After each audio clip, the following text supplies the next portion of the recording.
ఇది పునాస మామిడి. పునాస మామిడి. Okay okay okay. సో ఈ పునాస మామిడి ఏంటంటే స్పెషాలిటీ దీనిది? పునాస మామిడి అంటే ఇయర్లీ 2 times కాస్తుంది. ఓ ఇయర్లీ 2 times. పునాస అంటే మళ్ళీ కాస్తుందండి. ఓకే. 2 times కాస్తుంది. 2 times కాపు అంటే 6 months తర్వాత మళ్ళీ వస్తుంది. ఇయర్లీ 2 crops వస్తుంది. మరి ఇది సరిపోతుందా ఈ పాటలో?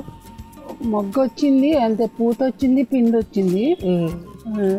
పెద్ద పాటే చూస్తున్నా సరిపోతుందా లేకపోతే ఇందులో పెట్టిద్దామా అని. అది సరిపోతుంది, అది సఫిషియెంట్ అవుతుంది కదా? అది అవుతుంది. సో ఎట్లాంటి ఇందులో నుంచి తీసి అందులో పెట్టేటప్పుడు ఎలాంటి జాగ్రత్తలు తీసుకుంటారు మీరు?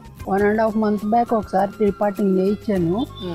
అయితే కొన్ని పగిలిపోయినాయి కుండీలు, మీరు చెప్పారు కదా సిమెంట్ కుండీలు, పగిలిపోయింది తీసేసి మొక్క పళ్ళంగా ఇంకో దాంట్లో పెట్టాను అనమాట.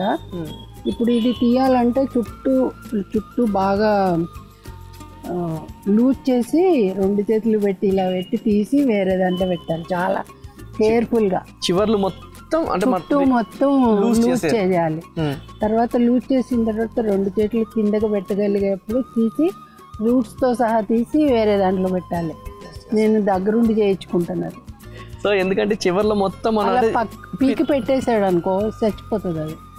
అంటే ఇట్లా లూజ్ చేయడం వల్ల కింద మొత్తం పిల్ల వేర్లు ఉంటాయి కాబట్టి ప్రాబ్లం ఉండదు, తల్లి వేరు మాత్రం మధ్యలో నుంచే ఉంటుంది కాబట్టి జాగ్రత్తగా 2 చేతులు పెట్టి బలంగా తీయాలి. తీసి పెడితే ఏం కాదు, జాగ్రత్తలు తీసుకోవాలి.